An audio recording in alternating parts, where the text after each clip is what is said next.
Sperm whale. Shame on man to give me such a name, thinking my head is full of semen and not oil. It's high time mankind learned who I really am. I live in a world that my ancestors conquered long before men made fateful contact with my family and staked their claim to the riches of our southern seas.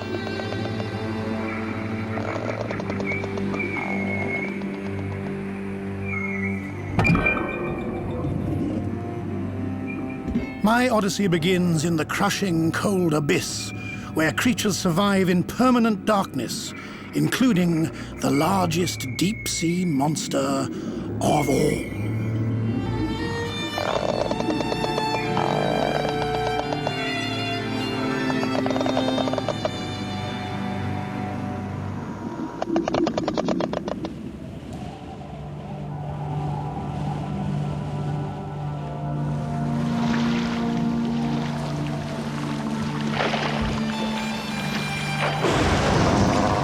For millions of years, the freezing waters of the southern seas remained our domain. Man never ventured this far. But that wasn't to last. What corner of the planet has man not sought to explore and call his own, including the Roaring Forties, a wild expanse of air and water in the southern Indian Ocean, which is my home. For so long, the creatures of the deep, thousands of feet underwater, may as well not have existed. Who better to explore this alien world than me? I dive deeper than practically any other mammal, 10,000 feet or more, for over an hour at a time.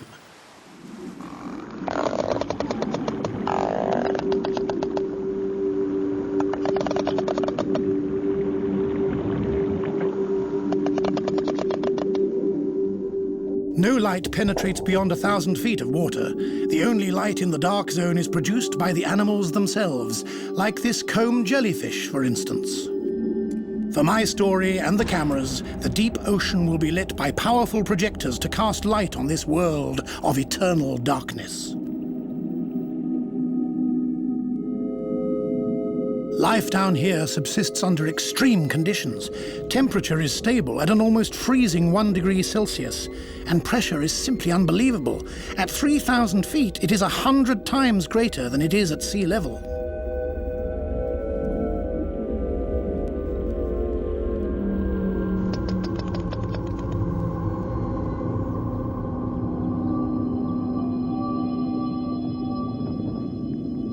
Darkness prevents photosynthesis, so expect no plant life, only animals.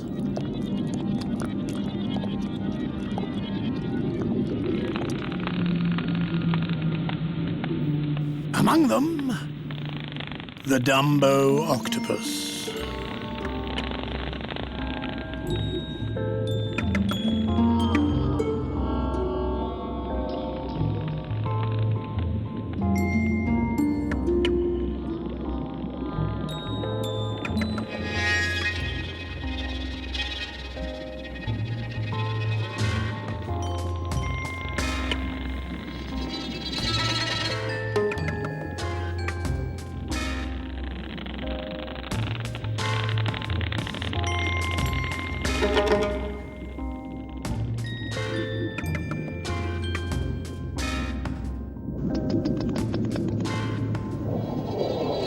But I mustn't let Dumbo distract from the story of my family.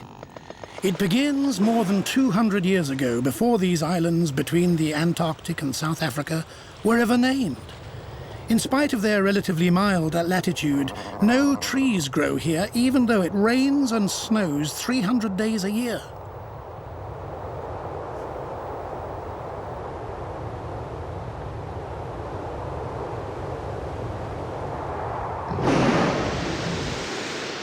My grandfather, along with other adult males, settled around this archipelago because only they, with their generous, warm-blooded bodies, could stand the waters.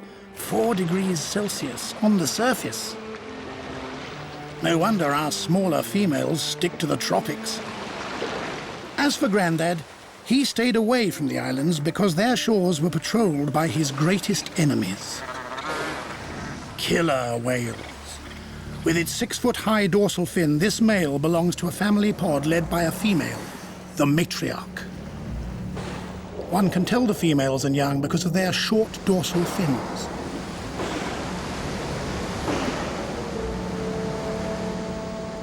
The matriarch polices the coast with her highly evolved sense of hearing, which creates three-dimensional maps of the waters. She gets the full picture almost instantly as sound travels 5 times faster through water than it does through the air.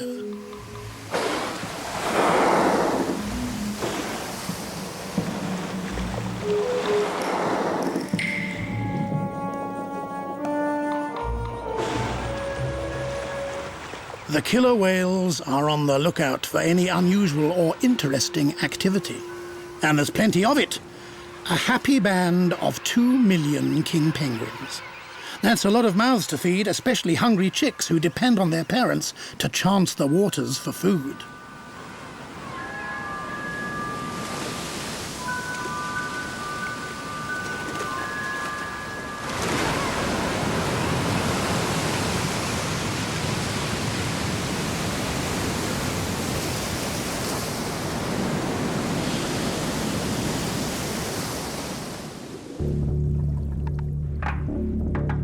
The matriarch knows only too well the routes penguins take to feed.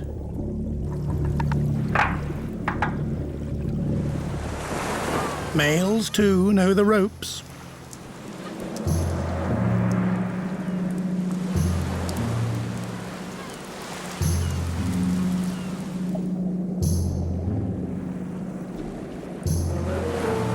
But king penguins have a memory of sorts.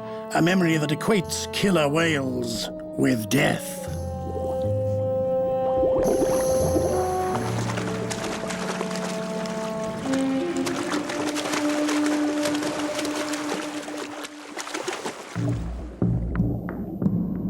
Underwater, penguins emit weak sound waves that mix confusingly for the killer whales with other ambient sounds.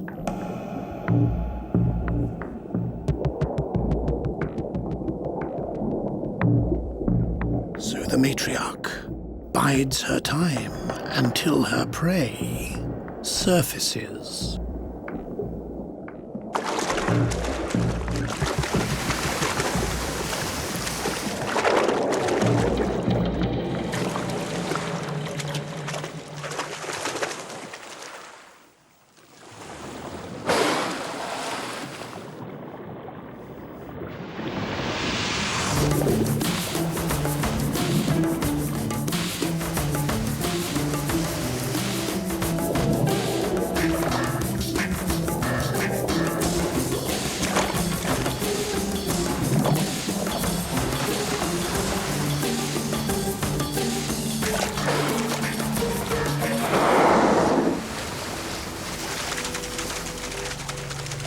Killer whales are not only efficient predators, it's the way they eat that's so awesome. Pressing the animal between tongue and palate, they squeeze the meat, fat and guts out in a single chunk. The older female will pass these skills on to her granddaughter, who, in time, will become the matriarch of the family.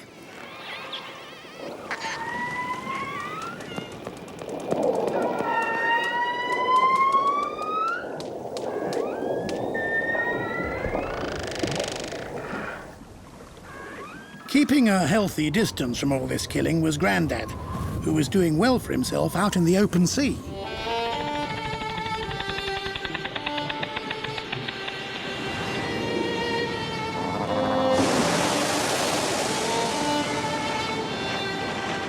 But one day, totally out of the blue, new visitors graced these shores. Those who would finally give our islands a name. They came from places Grandad never knew. Nothing would ever be the same again. Remember, all this happened 2 centuries ago. I'm talking, of course, about men, American whalers from Massachusetts. In 1772, stories began circulating about the adventures of a French captain, Marion Dufresne. He was sailing in search of a southern continent when he crossed waters haunted by sea monsters. At 46 degrees south, he stumbled on the islands.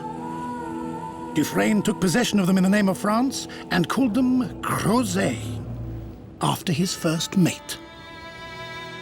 But France was a world away and couldn't hope to protect her claim. The American whalers, the South Seamen, took full advantage. Lead the way! Steady now! Steady, I say! Pull her in, boy! Oh, starboard there, boys!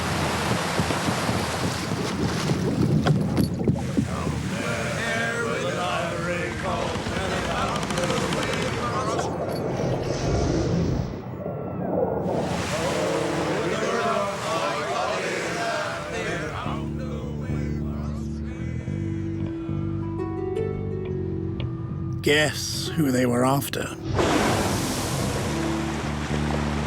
The great whales, like my ancestors. There she goes! Sperm whale ahead! Pull together!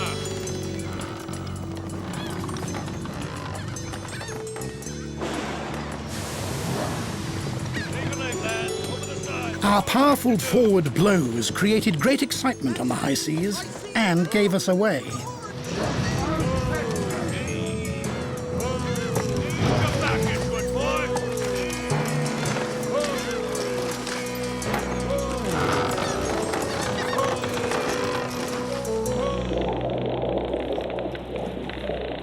Not for much longer!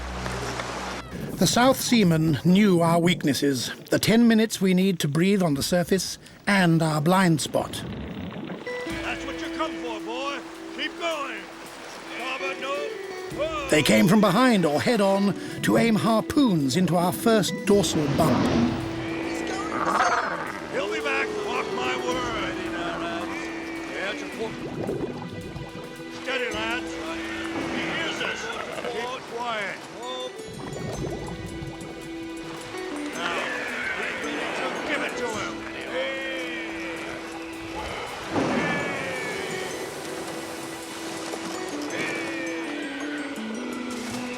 He won't reach again for another hour. Miles away from here. Keep your course. When my grandfather felt threatened, he'd call other males with clicks called coders. They're the most powerful calling signals in the animal kingdom and can be heard over 7 miles away. His mates responded in kind, a group of about 100 males known as the Crozet Gang.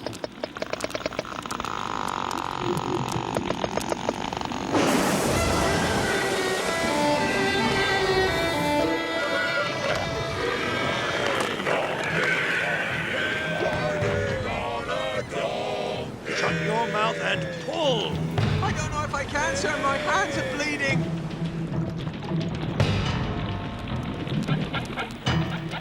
Their instinct was to stay close in the face of the unknown.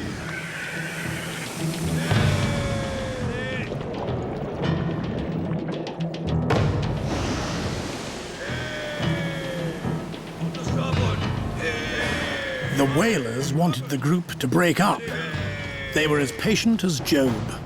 On this fateful day for my ancestors, instinct betrayed one of their number. When an adult male perceives a threat, like a rival during the mating season, a second instinct drives him head-to-head against the competition. The larger member of the group saw the whaling boat as just such competition and broke away. It was my grandfather.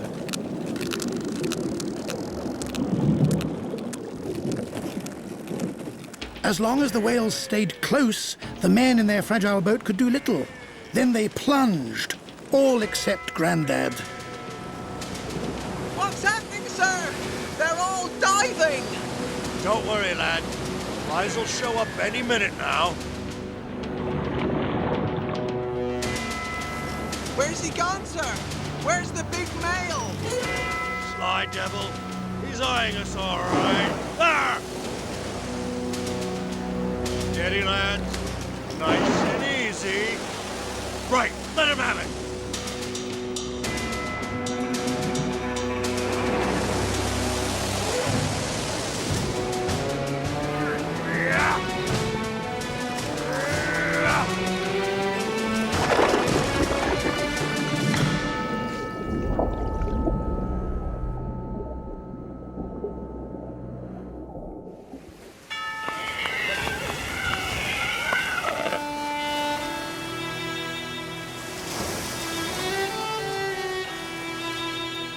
Some of my ancestors were hauled onto the beach to be cut up and their fat boiled down for oil to light the South Seamen's towns. They nicknamed the Crozet gang the 40-barrel bulls because each one of them filled that many barrels with oil. To avoid risky landing, South Seamen then developed a new technique.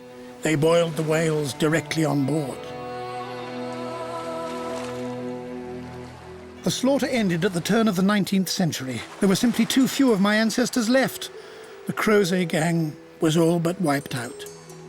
Nearly 100 years later, whaling was officially banned in the Indian Ocean, and France was granted exclusive control of the Crozet Islands, and in particular, their vast oceanic shelf that was visited by rare survivors, like my father.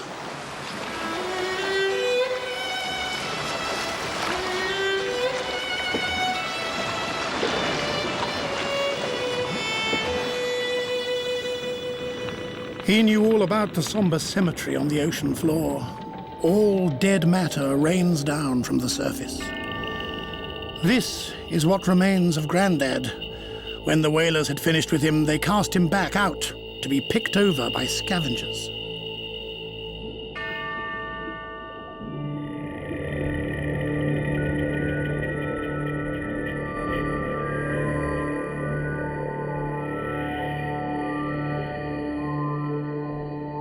And this cemetery is full of them.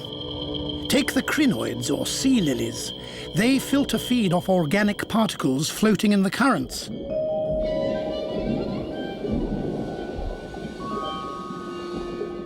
And here's the aptly named tripod fish. And the Antarctic toadfish. It can engulf prey larger than it is. And the Peniagoni sea cucumber. It can swim 1,000 feet above the bottom to avoid predators like the deep-sea crabs.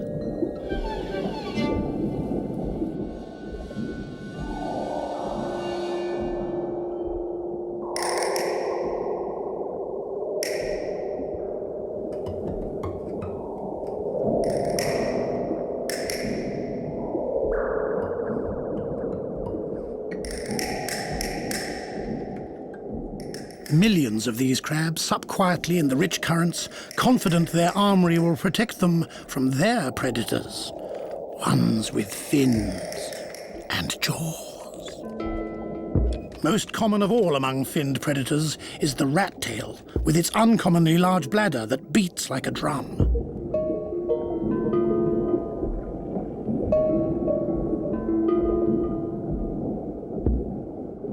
The drum simply helps them to keep contact with each other.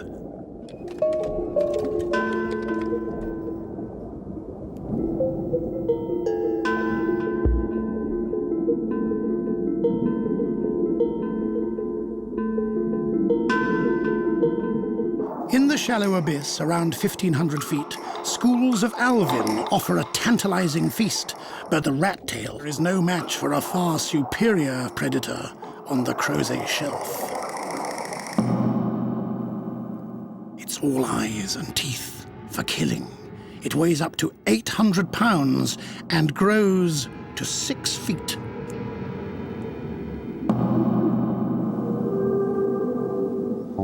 Patagonian toothfish, killers in ambush.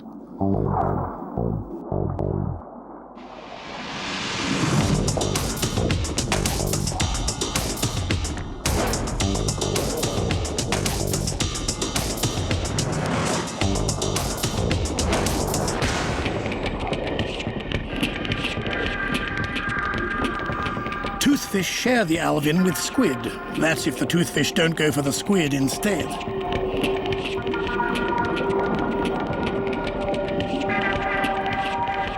Their secret weapon, the largest neurons of any animal on the planet, to power lightning reflexes.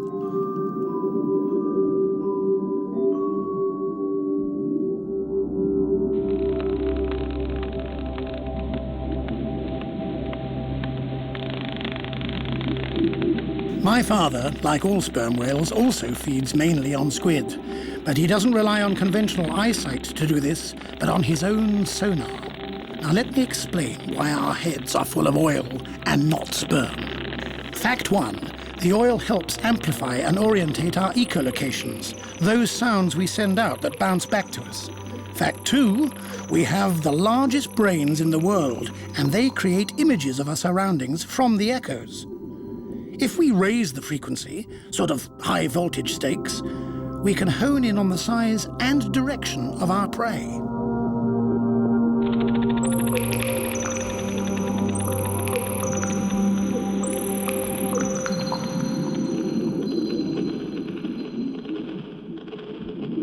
But what's this? The comb jellyfish certainly isn't making this racket.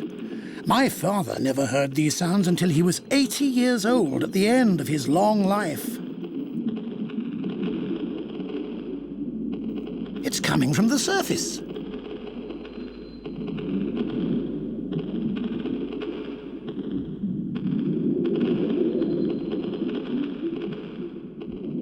Men with their toys again. Thankfully, they're not whalers, but French oceanographers, mapping the ocean floor.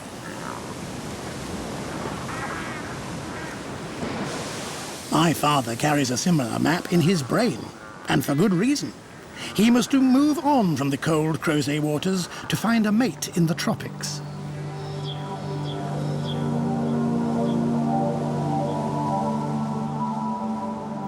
The ban on whaling in the Indian Ocean allowed the Crozet gang to reproduce and regroup, unsuspectingly, in the Mozambique Channel.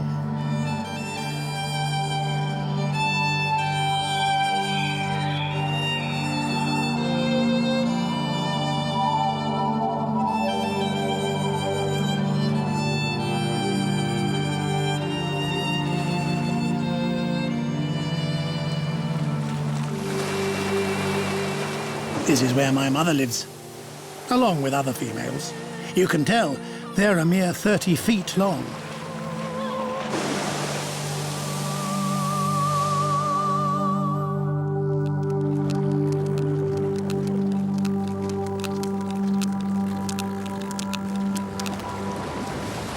Old bulls like my father grow up to 50 feet. In addition to their supersized brain, they are the largest toothed predator in the world. But enough boasting. This was only a nursery. It's where I grew up.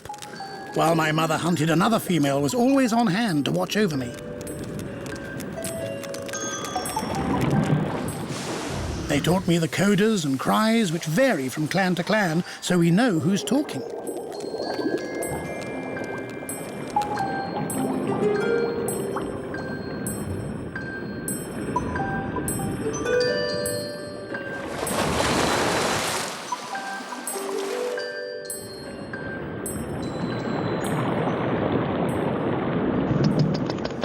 As I grew up, I met males from other nurseries around the Indian Ocean, and one day we headed, like my ancestors, to the kingdom of the sea monsters, the Crozet Islands.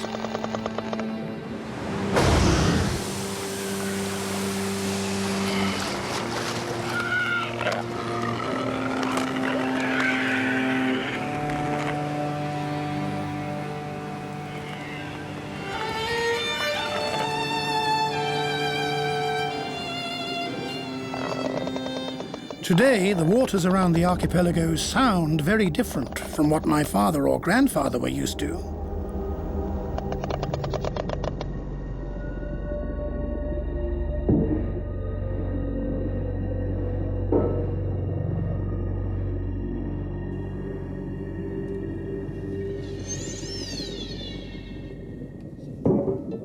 Such unnatural sounds, but they attract all manner of marine life, including ourselves and Dumbo.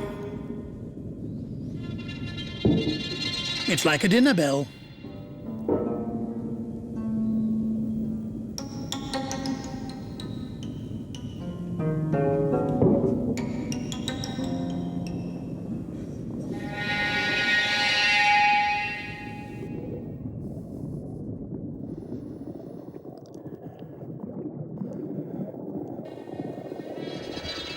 What are these lines with nasty hooks? 20,000 of them.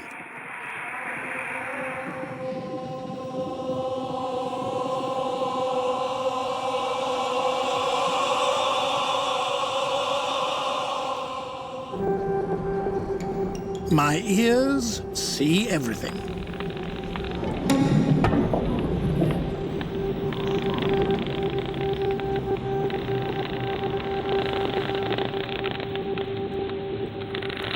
The anchors drag mile upon mile of long lines from the surface to the bottom.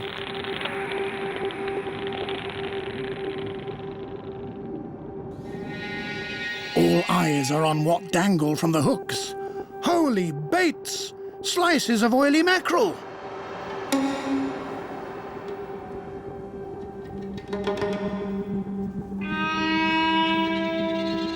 But the Abralia squid knows when to turn down a free meal and makes itself scarce by blending into the surrounding light.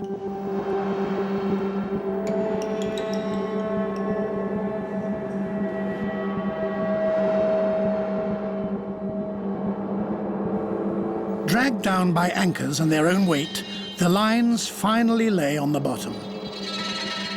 The restaurant is open for several hours.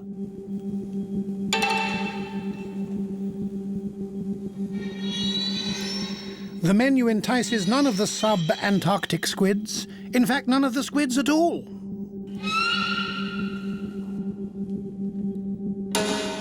Like this Antarctic flying squid, they prefer their meals to be alive and not on tenterhooks.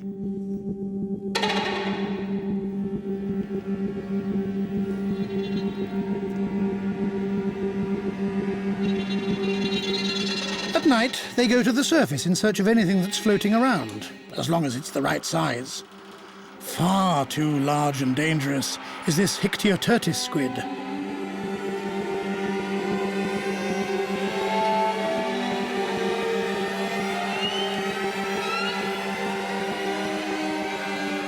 Squids are always welcomed on the surface by other nocturnal feeders.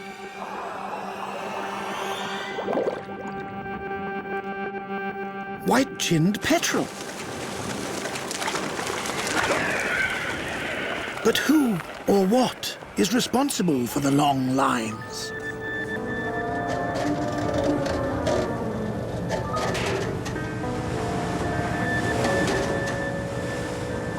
Inside these floating factories, human hands also work through the night.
Finally, fishermen decorate the lines with bright toys equipped with radar transmission. Their ruckus won't go unnoticed.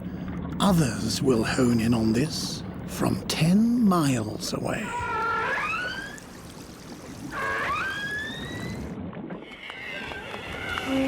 Our old enemy, killer whales, and this time they're out at sea. Today, there are about 100 of them around Crozet. Unlike my family, they've never moved from here, so they've developed a specific dialect of clicks, unique to their isolated pods.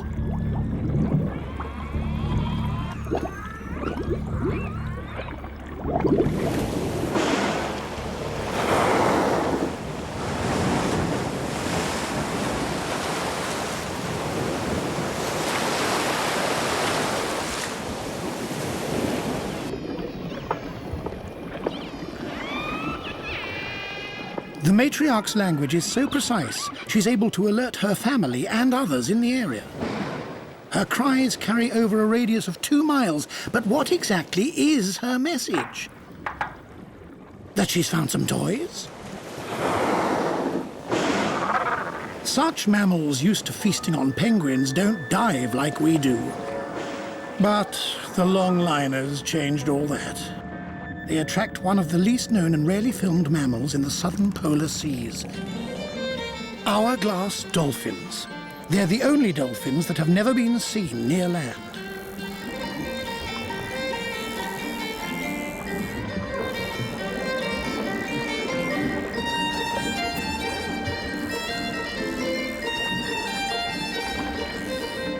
Anything serves as a pretext to turn the empty ocean into a playground.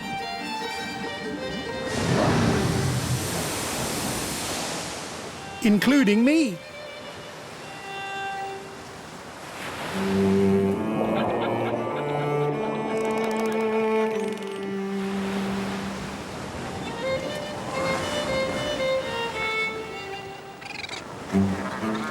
Now, thanks to the whaling ban, here I am with other males confronting fishermen. But this time, the tables are turned. We're after them.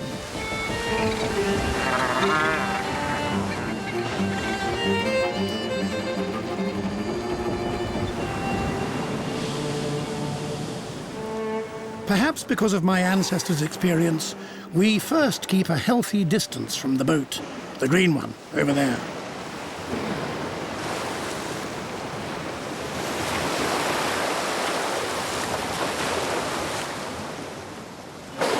Oh, but why, oh, why do they have to show up out here? Have they lost their taste for penguins? Can't they see we're 4 times bigger and 30 times heavier than them?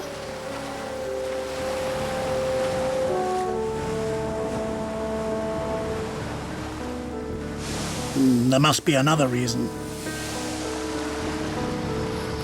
The toys?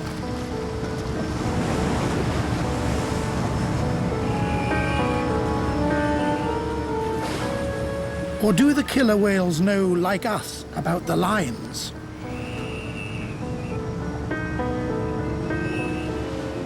The matriarch is certainly on to something.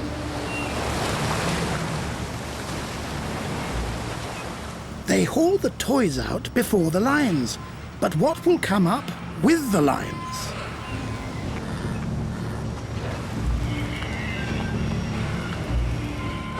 They've got the answer.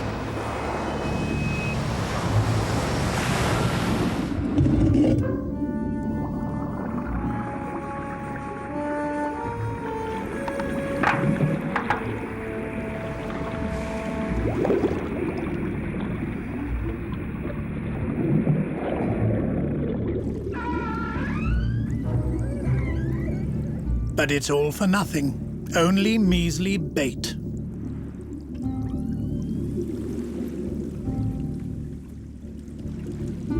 I could have told them. To avoid killer whales, I can dive 10,000 feet to inspect the lines. But I'm happy to stay around 1,000 feet, the cutoff point for killer whales.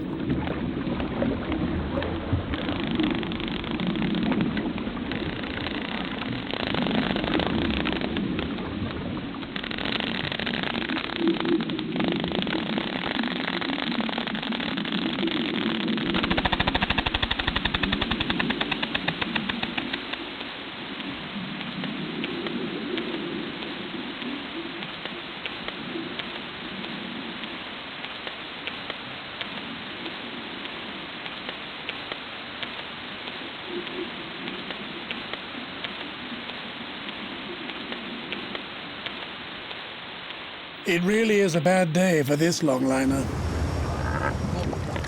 But there are 5 other boats out there.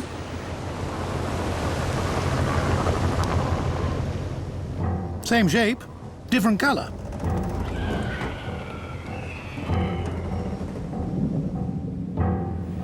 The fishermen hate us, especially the killer whales, whom they blame most for trying to steal their catch, and rightly so.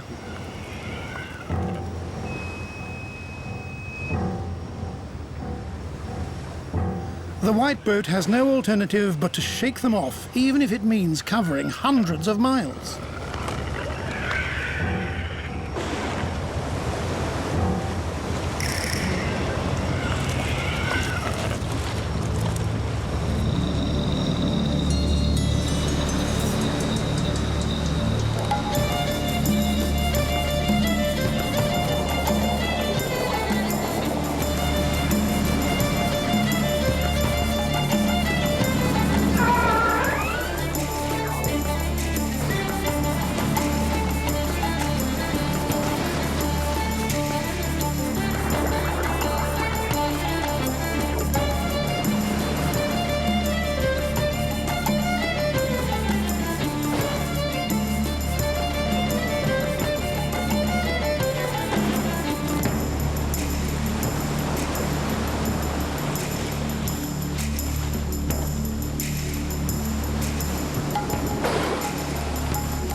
These desolate islands are continually battered by the westerlies of the roaring 40s, with winds up to 125 miles an hour and more.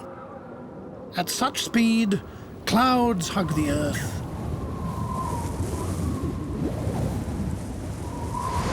And waterfalls reach for the sky.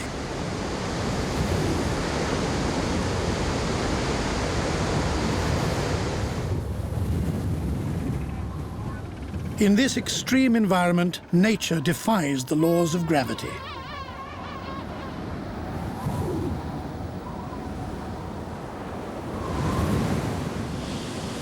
Even land is no barrier to the onslaught of the westerlies.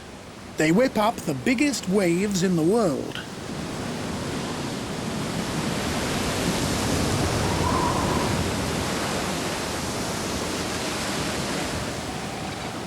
But the winds are oily sweet. They carry the scent of fish.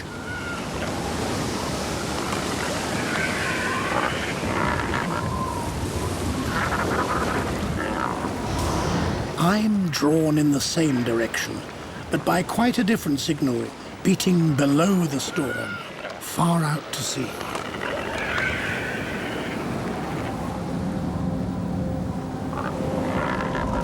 Another floating restaurant.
When the longliners and their airborne and maritime escorts stop, it's first come, first served.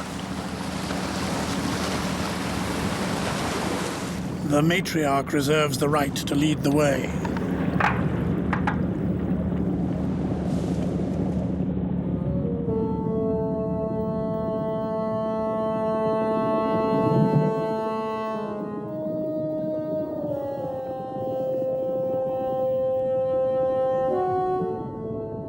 Curiously, the males wait patiently on the surface for the females to feed them. The interval is enough for the longliners to haul up rat tails and the most prized catch of all, Patagonian toothfish.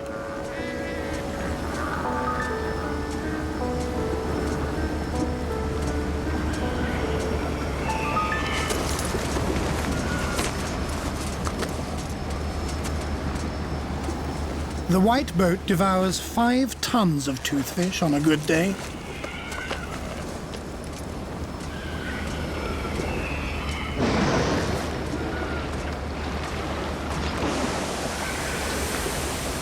I'm in no hurry. I'm alone this time and vulnerable. Killer whales could easily attack me. They'll certainly be less accommodating with the lines biting.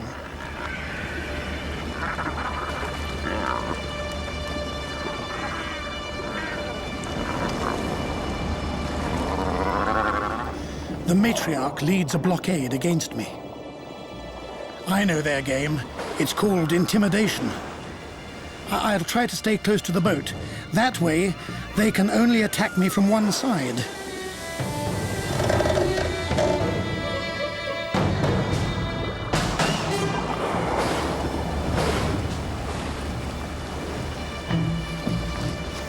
They chase me off. The matriarch shadows me to communicate my movement to her pod. Very clever.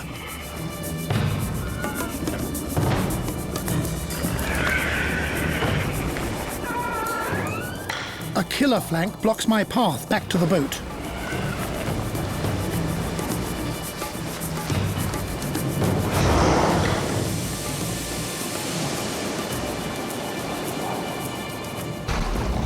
The pod tries to frighten and disorient me with underwater detonations and tail slaps.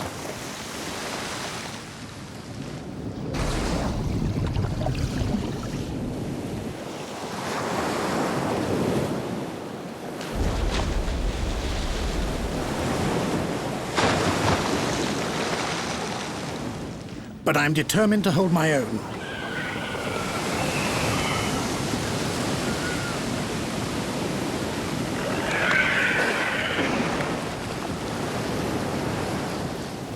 I'm completely surrounded. I follow my granddad's example and call for help.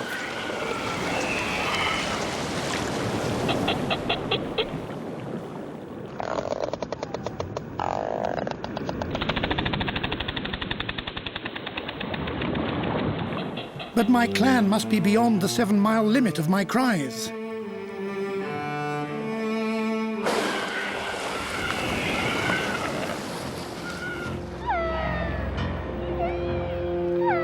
Alone like this, my size and weight are now a burden.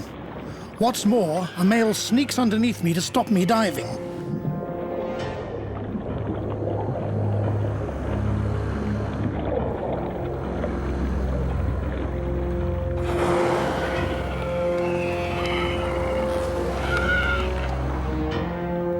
They even know my blind spot, like the South Seaman.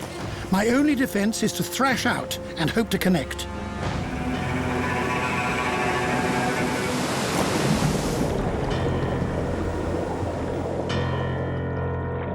They're too quick and noisy for me.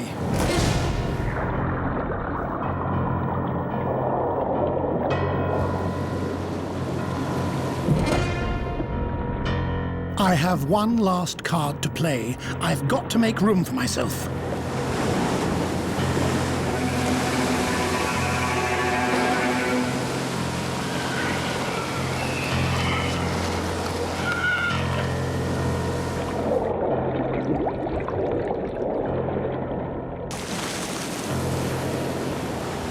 Made it. The deep beckons. That's what they wanted. They got it. Good luck to them up there.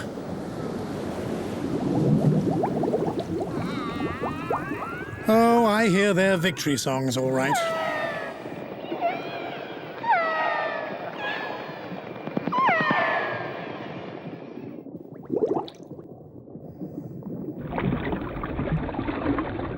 No way I'm going to risk my life for a few measly toothfish on a string when the abyss provides all I need, over a ton of food every day.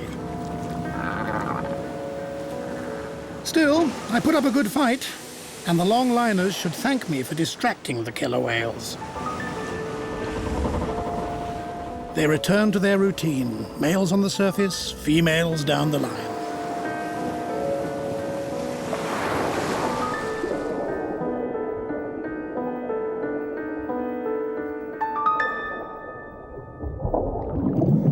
The females are very picky. They only take the oily toothfish and leave the bony rat tail.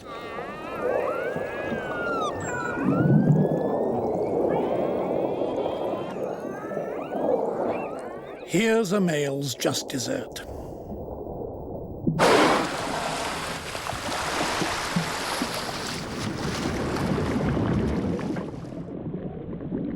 And he isn't the only opportunist around. Others fly in for the occasion. White-chinned petrels regularly follow boats and dive down to 30 feet for a catch.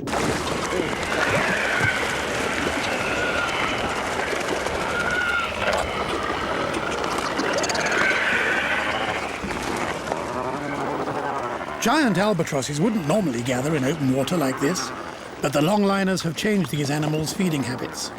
Neither killer whales nor albatrosses could ever hope otherwise to feed on deep-sea fish. But now, most of my neighbours in the South Seas have adapted to this rich new source of protein.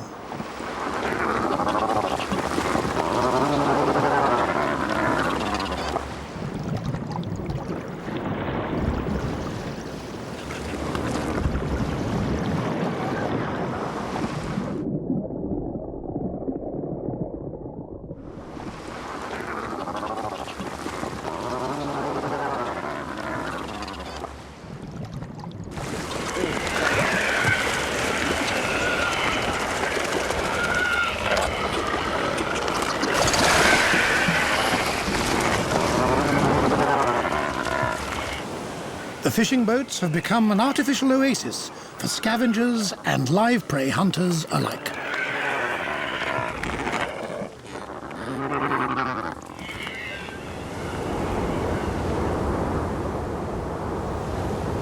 And long may it last. Fewer longliners are now allowed in the Crozet waters to protect the overfished toothfish. So our adventure with the boats looks set to continue.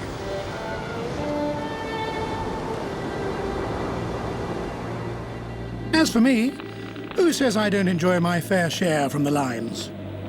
It's a secret I'll keep for as long as the boats keep coming. And I've three last little secrets. First, as a senior member of the Deep Sea Club, which excludes killer whales, I can say the natural balance really is changing down here. Fewer toothfish allow their prey and mine, the squids, to age quietly and grow incredibly. Take this one from the Gonatidae family.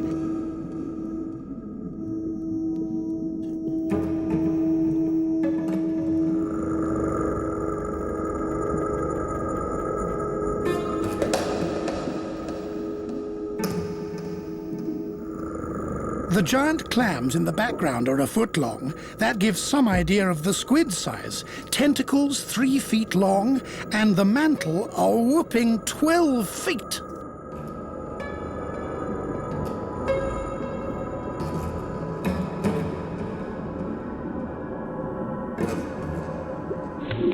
I clearly lack for nothing when it comes to my favorite prey. Now, for my ultimate confession. It's buried deep in the history of my dynasty. The secret is inside my head.